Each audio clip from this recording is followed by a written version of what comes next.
गोटे पद कहले मनीष जी साधु संग करे धर्म अर्थ काम मोक्ष मिले कली जुगर अनेक खल पड़ो विवेक लोक मिछुआ हे क्षितिपति होई न रे कई क्षीरहीन हे गाई बाईदास कहले कली जुगर गाभी माने क्षीरहीन हे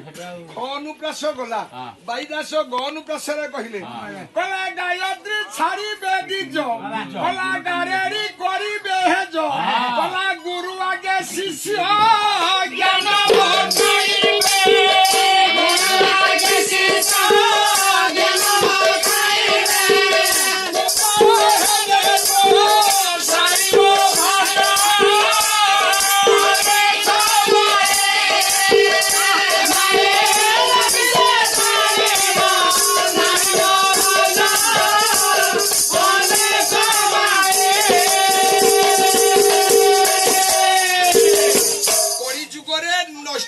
ब्राह्मण माने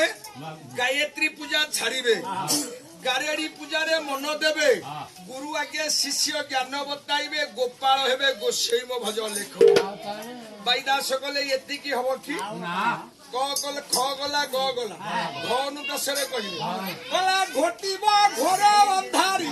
कला घरणी हेबे दोचारी कला घरे घरे करी उपजी बनेरी घरे घरे करी उपजी बनेरी असबनायो रे महिमो खाजा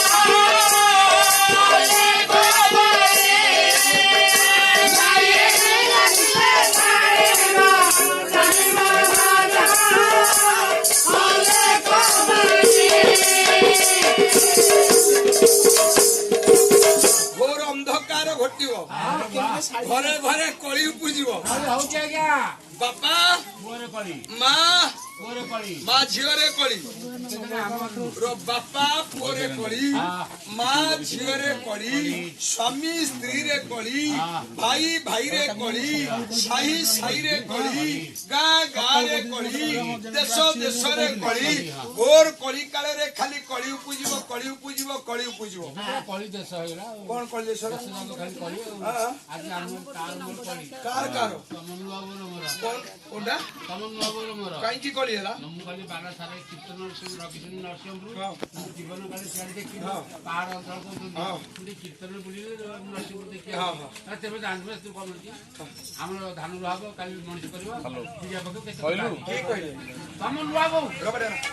ये 10,000 पचास आम घर कथा मुझे चिपी चापी कहूँ तुम घर एमती कली लगिला कली करिया कहीं के कथा राति दाबडा पकई के से स्त्री जपड़ा पकड़ तमें टंका मागिल चा खाई 10 टका दे ठोक हे मोर बरण्य गुणग्रे विवेक महोदय आपण माने सुचिंता धारे विचार कला बेले ये आपण मानकर ये कलिमय जीवन कलहमय जीवन रे ये कली जुग रे आपण मानकर बाईदास कहिले कला कली जुगे चासी हेबा सर्वजन कला चसीबे गोचर मान कला चाकर सासे बग सब करू के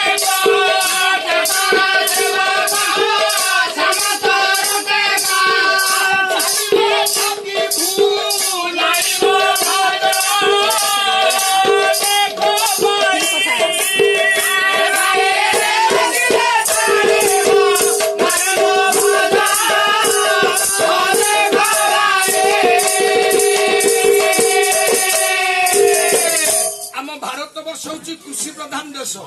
ये ओडिशा राज्य होची कृषि प्रधान राज्य आमे समस्ते चासी आमे चाष कला बेले ए रसुन चाष कला बेले समस्त चासी कहलुनी काकी सेठी हमर जण नना छथि बाईदर भाई ना से ब्राह्मण लोक आ से कोन चासी ता पाखरे चासी ता पाखरे चासी चासी न ये चाष कला बेले दंडा गोचर चाष करूची हां पचा तो कोन तुमको नानी नेट देतला नेट देतला कोन नेट मोबाइल देती दंडा एकर मारी बस्ती से कली जुगर कृषक माने दंडा गोचर चाष करती कली जुगर जेते बेले चाषी माने दंडा गोचर चाष करिवे आज्ञा चाकर माने सामंत हेबे कली जुगर କଳି ଯୁଗରେ ଚାକର ମାନେ ସାମନ୍ତ ହେବେ ସାମନ୍ତ ହେବେ ଆଉ ସାମନ୍ତ ମାନେ କଳି ଯୁଗରେ ଚାକର ହେବେ ହଁ ସେ ଉଲ୍ଟା ହଉନି କେବେ ସେ ହଉ କଣ ହେବେ ତୁ? ଆଉ ଉଲ୍ଟା ଉଲ୍ଟା ହଉ ସବୁ ନା ଆଉ କିଛି ଦିନ ଜାଣୁନ କାହିଁକି ଏ କଥା ହବ ସାଧୁରେ। କଳା କଳି ଯୁଗେ ଧର୍ମ ନ କରିବେ କେହି ଆଚ୍ଛା। କଳା କଳି ଯୁଗେ ଧର୍ମ ନ କରିବେ କେହି କଳା ଧାର୍ମିକ ରହିବେ ନାହିଁ କଳା ଧର୍ମ ଛାଡ଼ିବ ଧରିତ୍ରୀ କମ୍ପିବ ଧର୍ମ ଛାଡ଼ିବ ଧରିତ୍ରୀ କମ୍ପିବ ଧରି ଧରିବ ଲାଗିବ ବାଟ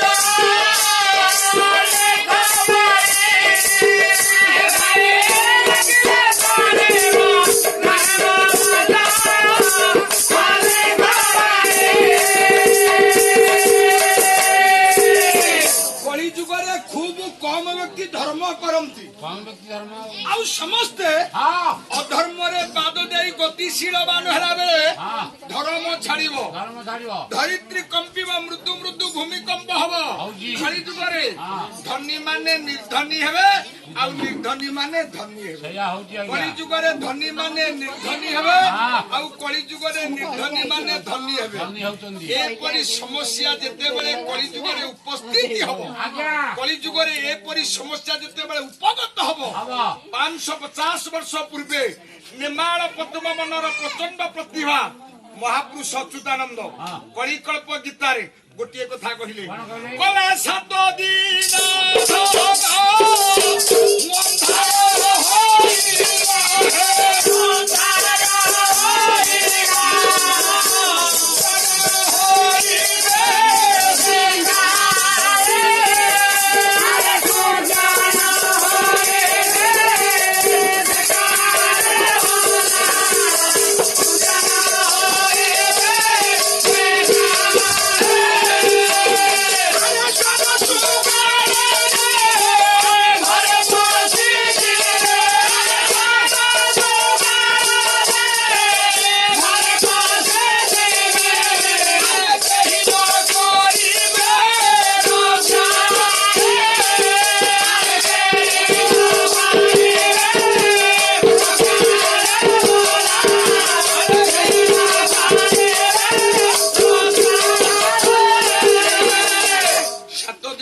ଅନ୍ଧାର ହୋଇ ହଁ ସୂର୍ଯ୍ୟ ନହିବେ ଦେଖା ଦେଖା ସାନ ସୁଗାଳ ଯେ ଘରେ ବସିଯିବେ କେହି ନ କରିବେ ରକ୍ଷା ନ କରିବେ ରକ୍ଷା ହଁ ଏଇ ଗୋଟିକ ପଦ ଆଜ୍ଞା ହଁ ଏଇ ଗୋଟିକ ପଦ ଆଜ୍ଞା ଅଚ୍ୟୁତାନନ୍ଦ ମହାପୁରୁଷ ଯେତେବେଳେ ଉପସ୍ଥାପନ କଲେ ହଁ ଧୀରେ ପାଖରେ ବସିଥିଲେ ପଟ ଶିଷ୍ୟ ସନ୍ଥ ରାମଦାସ ରାମଦାସ ଗୁରୁଙ୍କର ଅଭୟପଦରେ କର ଯୋଡ଼ିଦେଲେ ପ୍ରଣାମ କଲେ କହିଲେ ଗୁରୁଦେବ କଣ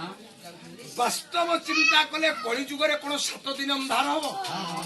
ଅଚ୍ୟୁତାନନ୍ଦ ମହାପୁରୁଷ କଲେ ରାମରେ ଆଜ୍ଞା କଳି ଯୁଗରେ 7 ଦିନ ଅନ୍ଧାର ହବ ହଁ ରାମଦାସ କର ଯୋଡ଼ିଲେ କହିଲେ ଗୁରୁଦେବ ଆଜ୍ଞା କଳି ଯୁଗରେ କାହିଁକି 7 ଦିନ ଅନ୍ଧାର କଣ ପାଇଁ 7 ଦିନ ଅନ୍ଧାର ହବ ପଚାରିଦେଲେ ରାମଦାସ ମହାପୁରୁଷ ଅଚ୍ୟୁତାନନ୍ଦ ମହାପୁରୁଷ ଆଜ୍ଞା ଅଚ୍ୟୁତାନନ୍ଦ ମହାପୁରୁଷ କହିଲେ ରାମରେ କାହିଁକି କଳି ଯୁଗରେ 7 ଦିନ ଅନ୍ଧାର ଏଇ କଥା ନା ଆଜ୍ଞା ଅଚ୍ୟୁତାନନ୍ଦ ମହାପୁରୁଷ କହୁଛନ୍ତି ରାମଦାସ ଶୁଣୁଛନ୍ତି ଆଚ୍ଛା। ମହାପୁରୁଷ ଅଚ୍ୟୁତ କଳିକଳ୍ପ ଗୀତାରେ ଗୋଟିଏ କଥା କହିଲେ କଣ କହିଲେ? କହିଲା ସତ୍ୟ ଯୁଗେ 7 ଦିନ ଯେ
ସତ୍ୟ ଯୁଗରେ 7 ଦିନ ଅନ୍ଧାର ହେଇଛି 7 ଦିନ ଅନ୍ଧାର ହେଇଛି ତ୍ରେତୟା ଯୁଗରେ 7 ଦିନ ଅନ୍ଧାର ହେଇଛି। ଆଚ୍ଛା ଆଚ୍ଛା ଦ୍ୱାପର ଯୁଗରେ 7 ଦିନ ଅନ୍ଧାର ହେଇଛି। ଯଦି ସତ୍ୟ ଯୁଗରେ 7 ଦିନ ଅନ୍ଧାର ହେଲା,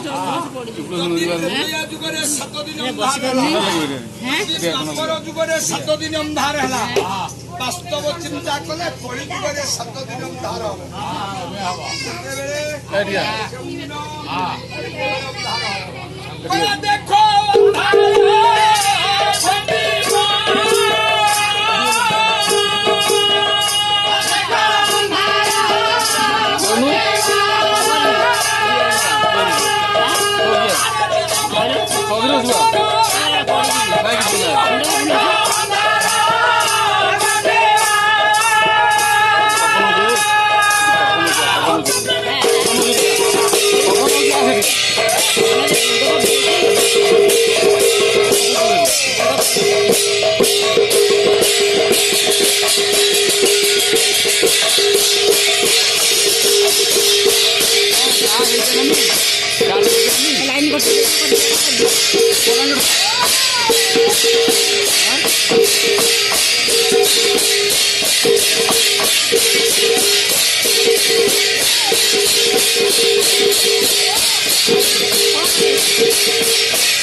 ବାସ୍ତବ ଚିନ୍ତା କଲେ କଳି ଯୁଗରେ 7 ଦିନ ଅନ୍ଧାର ହବ।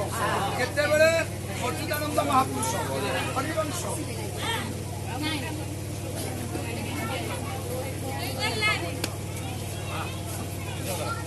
ପୁଅ ନ ମାନିବ ବାପର କଥା, ପୁଅ ନ ମାନିବ ବାପର କଥା, ଆବଶ୍ୟକ ଥରେ ଦେବ ପରୀକ୍ଷା, ଆବଶ୍ୟକ ଥରେ ଦେବ ପରୀକ୍ଷା, ମା କଥାଏ ଦେଖିଏ ପଚାରେ, ମା କଥାଏ ଦେଖିଏ ପଚାରେ, ଦରକାର ପଡ଼ିଲେ କହୁଣି ମାରେ, ଦରକାର ପଡ଼ିଲେ କହୁଣି ମାରେ। ଯଦି ବାପା ବେଶୀ କିଛି କହିଲା, ବାପାକୁ କଳିଯୁଗର ପିଲା ଭିନେ କରିଦିଏ, କଳିଯୁଗର ପିଲା ମାକୁ ଭିନେ କରିଦିଏ। କାହା କଥାରେ ନାଏ କହିଲା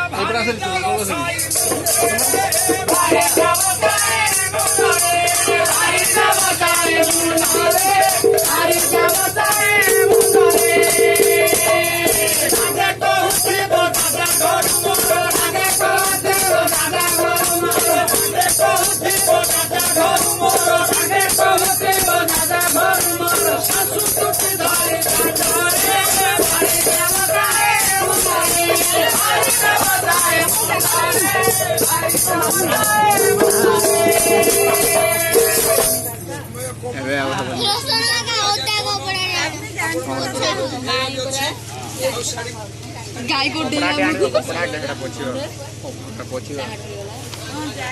କଥା ପ୍ରସଙ୍ଗରେ ଯିବା, ବିଷୟବସ୍ତୁ ଉପରେ ଆପଣମାନଙ୍କର ବିଷୟବସ୍ତୁ ଉପରେ ଗଲା ବେଳେ